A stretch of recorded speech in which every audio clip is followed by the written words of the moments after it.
So for those of you that I haven't met or don't know who I am, my name is Vanessa Vallely. I'm CEO and founder of WeAreTechWomen. And this call is to tell you a little bit about our TechWomen100 Awards, the process, the dates, but also with my other hat on to give you some tips and tricks around crafting your nomination. So I don't judge my own awards, but I judge many other industry awards. So as a judge, I know what I'm looking for in a nomination. So hopefully I can give you some tips and tricks that will help you not just with your own kind of awards nomination for TechWomen100, but also for other awards that you might wish to enter. So I'll just give you a little bit of history about WeAreTechWomen, just so you know who we are, for those of you that don't. We've been around for the best part of 10 years. We are a website that provides resources to women in tech where they can find networks, events, read stories of inspirational women. We use that website to promote a number of different other organisations where women in tech can volunteer, where you can get free training. So it's a resource centre. It's completely free. You can sign up to be part of the database. You get an ad hoc newsletter from us, but we're there to support you in your careers as women in tech. Around the periphery of that, we do a number of different things. We do One Tech World, which is our big global conference that takes place around about April every year. Again, that's free for women in tech to join. It's a big global gathering of incredible women that work in the technology industry across the world. And we provide almost like TED Talk, 15-minute sessions, 20-minute sessions across 4 different stages, talking to you about the future of tech, what's coming down the track, personal development, soft skills to kind of grow your careers, things around inclusion, panels of experienced women sharing their advice. And on that, you can also network with loads of other women. There's a lot of gamification and fun. So look out for that. That's One Tech World. We then have our festival, which takes place in a couple of weeks' time. There's virtual tickets available for that. The festival is a career-orientated day of learning across a multitude of different topics. So that's the WeAreTechWomen Festival. It's in person, takes place in London. We then have our TechWomen100 Awards, which I'm going to talk to you about now. And then we have Women in Tech Week. So do look out for that. It happens on the 2nd week of October. And there are a multitude of different free events that will take place across the country, and even some global ones this year, and LinkedIn Lives and YouTube Lives and all sorts of things. But it's a whole week dedicated to women in tech and helping you to upskill for future opportunities. So look out for that. And then at the end of the year, we do something called Level Up, which is another conference aimed around telling leaders basically where they need to focus if they're going to retain all the wonderful women in tech that we've got. So do tune into that. We've also got a piece of research coming out in July that looks at the economic impact of companies not developing their women in tech. So do look out for that as well. Very interesting recommendations on there for companies looking to retain their talent. And again, a bit of a shocking number for you all to share around, if you don't develop us, this is what it's going to cost you. So look out for that. It launches on the 12th of July. So back to TechWomen100 Awards. So now in our 9th year, we created these awards because there was a few tech awards that existed at the time, but they were mostly for senior women. And we wanted to shine a spotlight on women that are working in the middle. So that place where it gets really sticky and gets really kind of complicated, where you're trying to perhaps progress your career and there's other life things that get in the way, and perhaps you're stuck behind people that are not moving in a very hierarchical kind of, job family. So you're waiting for someone to leave in order to get their promotion. But that kind of middle layer is where it gets tricky for most women across most industries. So what we wanted to do is an awards that shone a spotlight on the women that are in the middle, the future leaders of tomorrow. So that's where TechWomen kind of came around. Obviously, the 100 being the 100 women that win. So it's our way of saying, look, there is all these incredible women working in tech, and you could be working in tech in a tech company, or you can be working in a multi-industry company, but you're working in the tech area, or you can be working on the periphery of tech in some way. The lines are slightly blurred as the years have gone on as what constitutes a tech role. But for us, if you're working in technology in some guise, then you're more than welcome to enter the awards. First thing I would say, all the awards are free to enter as well, so not going to cost you anything. So you've kind of got nothing to lose. So that's a little bit about the TechWomen100. We have a family of 900 previous winners, and obviously our categories. And one of the things I think I go on to say a little bit later about our awards is they're slightly different. It isn't just an awards where you come and you get celebrated and we have a big fancy dinner and then that's it. We stay with you for the coming years. You know, some of the women that come to our events won our awards like 7-8 years ago. So a series of events that we put on, we always come to our Tech Women first to attend those. There's WhatsApp groups where everyone kind of supports each other and shares different things. There's other things that we do, you know, for example, TechWomen100 winners also get an opportunity to come and speak at One Tech World, the conference that we run, you know, if they want to get into kind of the speaking world. And again, we're happy to offer like coaching and some advice around kind of how to do that. So that's about the awards. It's slightly different to everyone else's awards in the respect of we're there for very much the long term. We want to nurture our award winners and we want you to stay with us. So within the awards, there are different categories. We have the individual categories. So these are the 100. So they are anyone, as I said, that works within a tech industry whose current position is below director level. Now, sometimes this can cause some confusion because obviously every single company is kind of set up in different ways in terms of what's a senior role and what's not necessarily a senior role. So I think what we mean is we don't want individual award nominees to have like large teams, like anything like above 10 or big P&Ls that they run. So they're not like the director, the MDs, the heads of department. It's different if you're in a small firm, but if you're not sure, you can always email us and we'll advise you. But they are women who are just, you know, in that middle layer doing their jobs. They're yet to become senior. If they have become senior, then obviously they can fall into one of our other categories. Moving on to that, obviously we have our champion. So this category is for senior individuals, UK-based individuals, any gender, so men and women within the technology industry who is championing women. So these are individuals that are kind of doing it off the side of their desk because they're passionate about it. They're not D&I leaders or anything like that. They're doing it because, you know, they've got a passion to see women develop in the industry.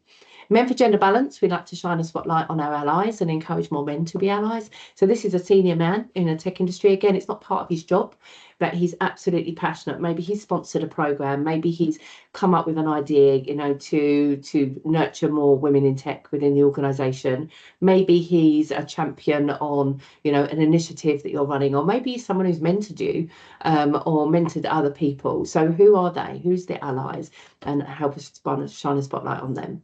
We then have a company. So obviously this is for a company who can clearly demonstrate that they've got programs and initiatives in place that are developing their female technologists. So we want to find out, you know, what it is that they did, what impact that they have, and how they're continuing to kind of say develop that pipeline. So that's Company of the Year.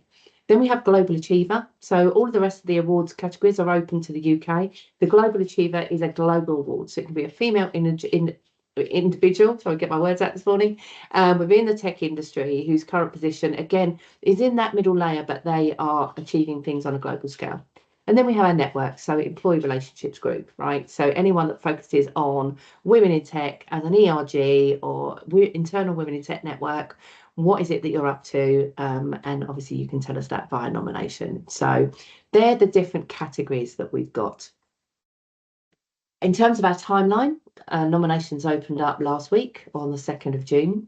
We close nominations on the 7th of July. That is a hard stop because we have all of these kind of other milestones that we need to hit. Once the nominations close, obviously we get all the nominations in, we distribute them amongst our judges.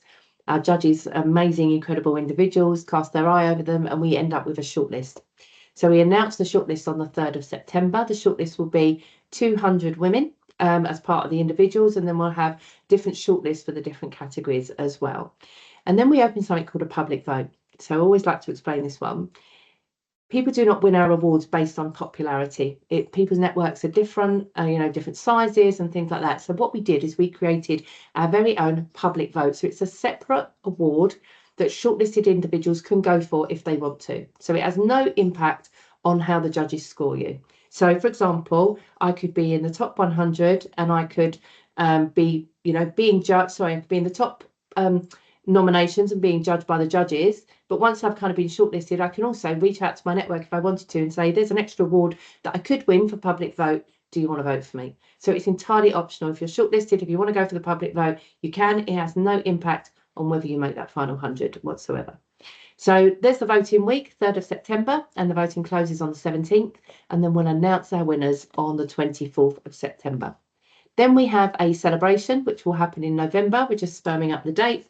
That is a sit-down dinner. There is obviously a cost to it because London venues are very, very expensive, and we do put on a show. So there is a cost. That's the only time a cost comes in. Entering is free, is obviously if you win and you want to attend the awards ceremony. If you don't want to attend the awards ceremony, we'll email you out your award. So, you know, it's an option that's kind of there as well. So why should you enter? It's easy for me to say, obviously running these awards and being a judge on many other awards, but I think entering awards is a great thing to do. It's a chance, even if you do nothing else, it helps you to articulate your story and talk about what you've done and the impact that you've had. So for me, it's a great way of forcing yourself almost to create a document that's about you, and a document that could be used for many other different awards as well. So if you enter them and you want to tell people that you've been nominated or someone else nominates someone, and I'll come on to that nominations in a second, it's a great way of raising awareness of the work that you're doing as well, and visibility as a role model within your industry and your profession. Again, that role model is important, especially for women in tech. That number still sits at 21%. It was 17% when we started. Some reports say 26, depends how you class tech, but it's still a glacial, slow climb in terms of the women that we need. So that role modeling and stepping up as a role model is really, really important. So in terms of, you know, entering the awards adds to your digital story on social media. You know, if you win, you're now an award-winning technologist. You know, we always love our winners to kind of use that. It does open doors of opportunity. And again, that awareness of the work that you're doing and the initiatives that you're involved in. We're really interested, and you'll hear me talk about this from a judge's perspective, of nominations where you're doing something to pay it forward. And when we first started this awards, it was really funny because the category of paying it forward, there was a couple of initiatives, but now most of the nominations we get, everyone seems to be doing something, whether they're setting up a community internally, whether they're helping a school, whether they're mentoring somebody. Everyone seems to be doing something else to grow the industry. And that's what we're really interested in. TechWomen100 are generally individuals that are just not only excelling in their own roles, my apologies, and not just excelling in their own roles, but they are helping other people to excel in theirs as well. So in terms of what's stopping you for nominating, and this kind of comes up quite a lot in some groups that I've spoken to before, because it is putting yourself out there, right? It's telling your story. You know, I've been nominated for these awards, and, you know, I suppose sometimes there's that fear of judgment of what other people might think. So it may be, you know, you may be looking at it going, am I ready to even enter the awards? And my answer to you is absolutely yes. Even if this is a starting block of your awards journey, you've got to start somewhere. You know, it's not bragging, it's not boasting or anything like that. We get quite a lot of self-nominations, and we absolutely love those because no one tells your story like you do. You shouldn't feel any element of guilt of tooting your own horn or, you know, telling your own story. No one knows your story like you do. If you haven't done enough, you know, have a think about some of the stuff that you have done. Sometimes you have to kind of write this stuff down to realize you've had more impact than what you actually realize. But I think, you know, in terms of if you've joined this call, you're probably halfway thinking that, you know, I might nominate myself and hopefully I can continue to convince you. So what makes a good nomination? And I'm going to talk with my other judge's hat on. We can tell when a nomination is rushed, right? When questions are answered with a certain, you know, 1 or 2 lines. We'll give you guidance. I mean, I think each kind of question has, you know, the amount of words that you can put for each answer. So we don't necessarily want chapter and verse, but we also don't want 1-line answers or 1-word answers. When we read a nomination, what we want to see that it tells a story and it captivates the reader. So you want to think also around kind of the things that you've overcome. So where perhaps you know, was working on a particular project and say, for example, it went wrong. How did you come back from that? Where was your innovation? What did you do in order to kind of turn that around?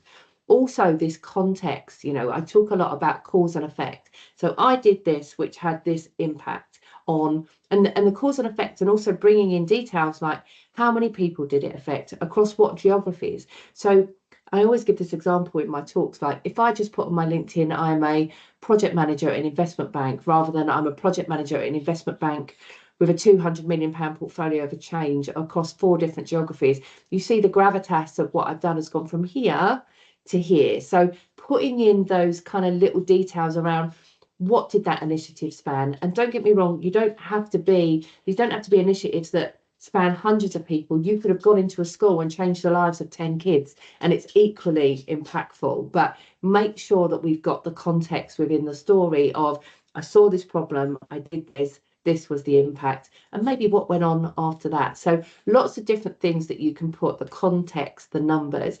Again, where did you innovate? Where did you think out of the box? Did you draw on your network to help you? So telling us the story and piecing it together so that me as a reader, I can go, okay, so this particular person started here, but look at kind of where they ended up. And again, it's up to you how much background that you want to give in terms of, some of the adversity you might have faced. That's entirely up to you. None of what you actually put in your nomination gets published anywhere.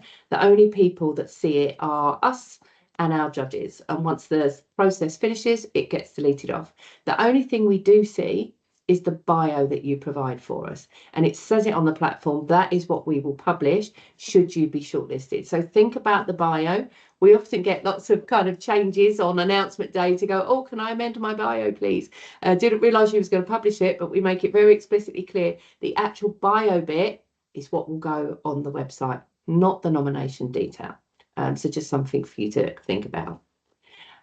So what are our judges looking for? But firstly, that you meet the criteria of the awards, that you don't enter the individual category and you're a managing director and you're running 200 people across the world, because obviously you're in the wrong category. Now, hopefully my team will spot that before that happens, and we can always offer to move you to a different category. But that's the first thing, you meet the criteria for the awards.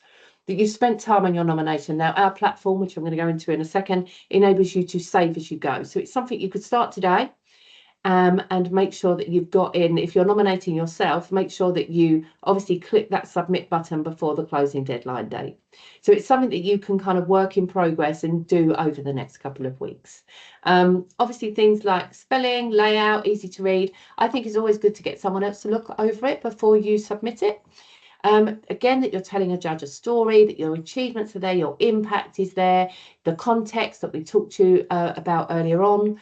The judges can see that you're putting things in place, delivering initiatives, lifting as you climb, but also leaving things in a better state in which you found them. I think that's always an important thing for me. Where you've defied the odds, and then again, maybe where you've taken some risks as well. Nothing in life is achieved without an element of risk. So that's what they're looking for. They're looking for you giving back. They're looking for you obviously excelling in your own role. And when you replay that out in your nomination, you don't have to give, although I talk about giving context and numbers, you don't have to go into massive detail around this, this is what I did in order to do this, and this is what I did in order to do that.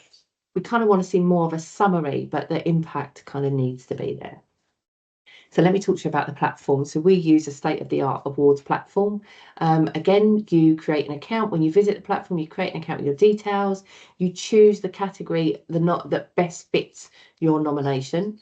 You can select at that particular point whether you're nominating yourself or if you're nominating someone else. Now, let me just explain the difference. If you're nominating yourself, you are in charge of entering all the information and then you will submit.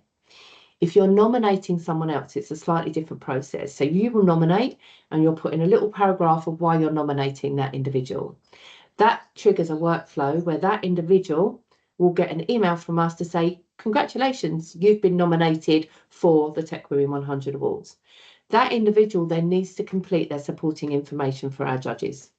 So it goes over to them to create an account and answer the 5 or 6 other questions that we need for our judges. So it's really important, if you're nominating someone else, it's up to you if you want to tell them. We want to make sure that those nominations don't slip into spam. If you mark on our platform that you don't want us to ever tell anyone that you've nominated someone, we will never give that information away. If you put it on there and someone asks us, oh, do you know who nominated me? If that box is not ticked, then we'll obviously happily tell them. But just to make the process clear, if you're nominating, you create an account, you're nominating yourself, you will fill out all the information. If you're nominating someone else, it triggers a workflow and they then have to complete that information. And they must submit by the time it closes. Where sometimes it can go wrong is people cast their nominations really close to the closing date.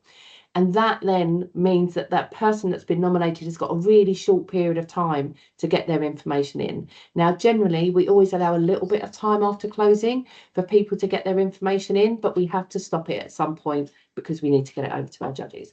So if you're on here because you're going to be nominating a number of people from your company, I would say to start getting those nominations in before, if you're nominating other people, so it triggers that workflow and those people can start to work on their nominations and what it is that they need to provide for our judges. So again, checking inbox and spams, because sometimes we do slip into spam folders. And just again, if you're nominating other people and they know that you're nominating them, just making sure that you keep in on them to make sure that they return it by a closing date as well. So important reminders. So the first thing, don't underplay your achievements. You know, I talk to so many people and they're like, oh, I just did this or I just did that. And I'm like, oh my God, you're doing amazing. You know, you make more of it. Make more of kind of what you've done. Show your personality within that as well. We don't need to see every single certification. Again, these being tech awards, it's really easy to, you know, for someone to list every single kind of course or everything that they've passed. We don't need that level of details. You know, you can just say, you know, pick out the top ones. I think they're the most important. Don't write a statement without explaining the impact. Always get someone to review. Remember what I said, that what you put in that first bio is what we will publish should you be shortlisted. Get your headshot right. We also have a lot of people on that day going, oh, I don't like my headshot anymore. Causes my team a lot of work. But, you know, so uploading the headshot that you'll be happy with if we come to publish it, which is amazing. Check your spam. And again, you have until the 7th of July to submit your nomination and that supporting information as well. So before we go on to any questions, and mindful of time, if you've joined this call, as I say, you're probably halfway there in terms of casting your nominations. I encourage you to do so. These awards are very special. You become part of a very big family. If you win, we look after you in terms of your personal development. We're always there to help in terms of phone a friend, but we're like that as an organisation via our websites anyway, if there's anything that you need to know. But I would encourage all of you to cast that nomination. What's the worst that can happen? You might even win.